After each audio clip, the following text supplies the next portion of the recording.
میرے بھائیوں، اب ہمارا آخری سوال یہ ہے آج کی مجلس کا کہ یزید کے تعلق سے ہمارا موقف کیا ہونا چاہیے۔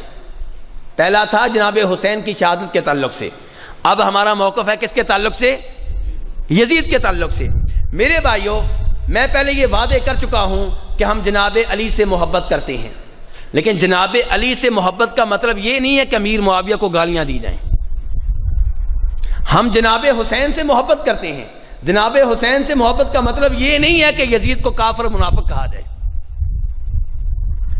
نبی علیہ الصلوۃ والسلام جناب حسین کے نانا، کیا ان کے اوپر تکلیفیں آئیں کہ نہیں آئیں؟ کیا انہوں نے ابو جہل ابو لہب کو گالیاں دیں، لعنتیں بھیجیں، برا بلا کہا؟ نہیں میرے بھائیو، نبی علیہ السلام اخلاق کے اعلیٰ پیکر تھے، دشمنوں کے ساتھ بھی اخلاق سے پیش آئے، اور ہمارے دین کی بنیاد اخلاق ہے، ہمارے دین کی بنیاد لعنتیں اور گالیاں نہیں ہیں۔ تو میرے بھائیو، یزید کے بارے میں لوگوں کے تین موقف ہیں۔ پہلا موقف ان لوگوں کا جو کہتے ہیں کہ یزید معصوم تھا، بلکہ نبی تھا، ولی تھا، اور دوسرا موقف ان لوگوں کا ہے جو کہتے ہیں کہ وہ کافر اور منافق تھا، نبی علیہ السلام سے نفرت کرتا تھا، اوپر اوپر سے کلمہ پڑھا تھا، اندر سے کافر تھا۔ ہم نہ پہلے قول کو مانتے ہیں نہ دوسرے کو مانتے ہیں۔ ہمارا موقف یہ ہے کہ یزید نہ نبی تھا، نہ معصوم تھا، نہ ولی تھا، وہ مسلمان بادشاہوں میں سے ایک بادشاہ تھا۔ اس سے اچھے کام بھی ہوئے، اس سے کئی غلطیاں بھی ہوئیں، لیکن یہ بات پکی ہے کہ جناب حسین کا وہ قاتل نہیں ہے۔ کسی صحابی نے کبھی بھی یزید کو جناب حسین کا قاتل نہیں کہا۔ صحیح سند سے آپ کو ایسی کوئی روایت نہیں ملے گی۔ اور یزید نے ابن زیاد سے یہ نہیں کہا تھا کہ جناب حسین کو قتل کر دینا، بس یہ کہا تھا کوفہ میں داخل نہیں ہونے دینا، خلیفہ نہ بننے دینا۔ دوسری بات یہ ہے کہ یزید کے بارے میں کہا جاتا ہے کہ اس نے اور اس کی فوج نے جناب حسین کی عورتوں کی توہین کی۔ یہ سب باتیں غلط ہیں۔ اس زمانے میں صحابہ کرام زندہ تھے، اس زمانے میں عورتوں کی توہین کرنا ممکن ہے، قتل کرنا ممکن ہے، عورتوں کی توہین کرنا ممکن نہیں تھا۔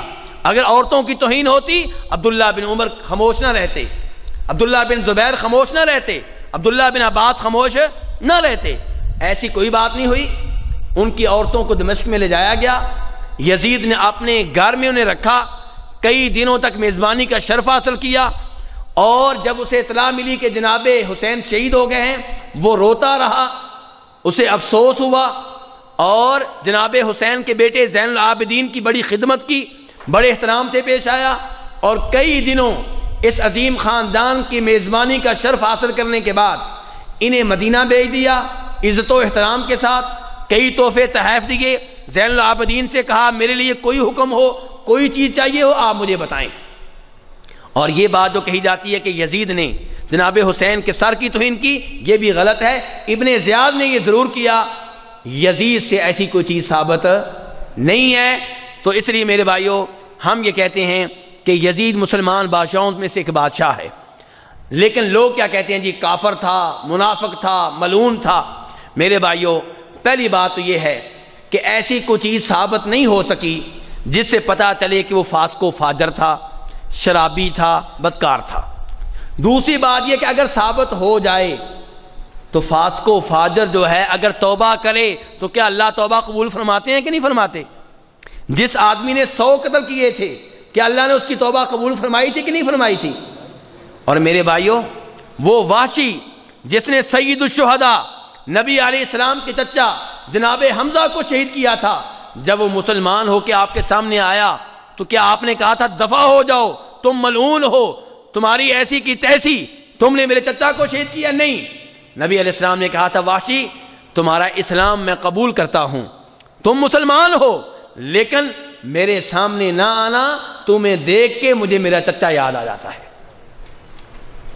تو میرے بھائیوں، یہ ہیں نبی علیہ السلام، اور جناب حسین اس نبی علیہ السلام کے نواسے ہیں۔ تو میرے بھائیوں، اگر یہ ثابت ہو بھی جائے کہ یزید فاسق و فاجر تھا تو توبہ کے دروازے کھلے ہوئے ہیں. یہ ثابت کرنا پڑے گا، پہلے یہ ثابت کرنا پڑے گا کہ فاسق و فاجر تھا، پھر یہ ثابت کرنا پڑے گا کہ اس نے توبہ نہیں کی.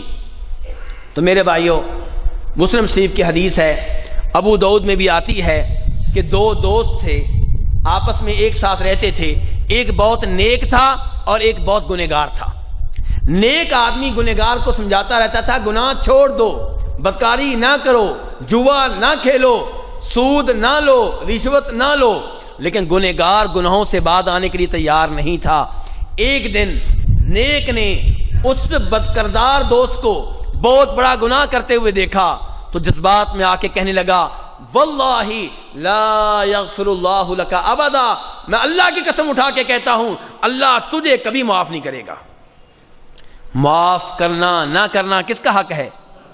اللہ کا. یہ الفاظ بول کے آپ اللہ کے غصے کو دعوت دیتے ہیں. حدیث کے الفاظ ہیں، اللہ نے کہا من ھذا الذی یتعلی علی، یہ کون ہے جو میری طرف سے قسم اٹھا کے کہتا کہ میں اسے معاف نہیں کروں گا؟ جاؤ میں نے اسے معاف کر دیا، تمہیں جہنم میں بھیج رہا ہوں. تو میرے بھائیوں، یہ لفظ بول دینا کہ یزید کافر ہے، منافق ہے، جہنمی ہے، یہ بول دینا آسان ہے، قیامت کے روز اس کے نتائج بھگتنا بہت مشکل ہیں. اپنی زبان کو لگام دینی چاہیے. ہم یہ نہیں کہتے کہ آپ یزید کو ولی مان لیں، صرف یہ چاہتے ہیں کہ آپ اس کو گالیاں نہ دیں، لانتے نہ بھیجیں.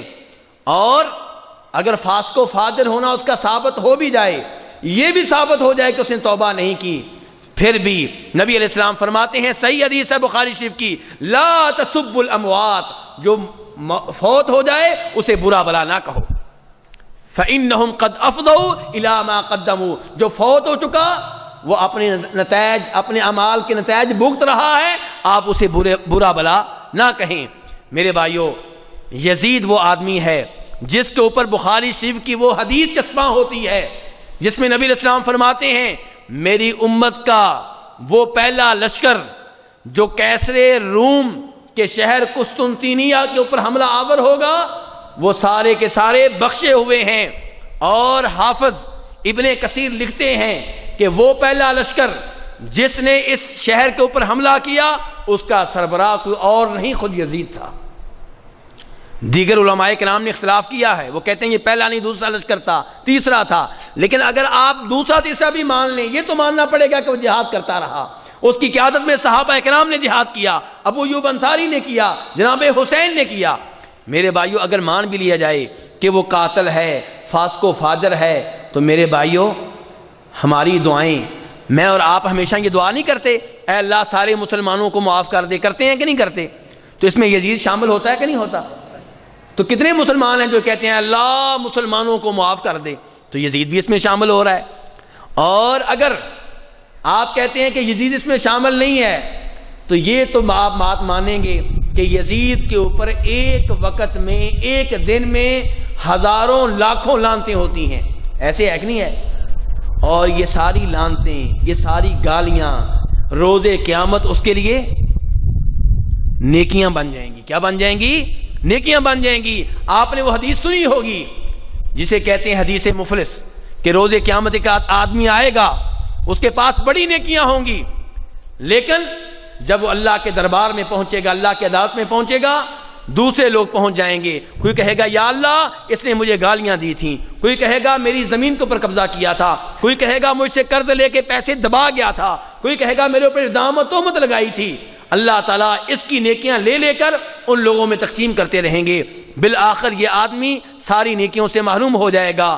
دعوے دار اب بھی موجود ہوں گے، ان کے گناہ اس کے اوپر لاد دیے جائیں گے اور پھر اسے جہنم کی آگ میں پھینک دیا جائے گا. میرے بھائیوں، یہ لعنتیں یزید کے لیے نیکیاں بن رہی ہیں. اس لیے ہم یہ نہیں کہہ سکتے کہ وہ قیامت کے روز جنتی ہوگا یا جہنمی ہوگا، اللہ بہتر جانتا ہے، اس کا معاملہ اللہ کے سپرد کر دیں. اگر آپ دعا کر سکتے ہیں تو اچھی بات ہے، اگر آپ سمجھتے ہیں کہ گنہگار ہے تو دعا کریں اے اللہ اس گنہگار کو معاف کر دے.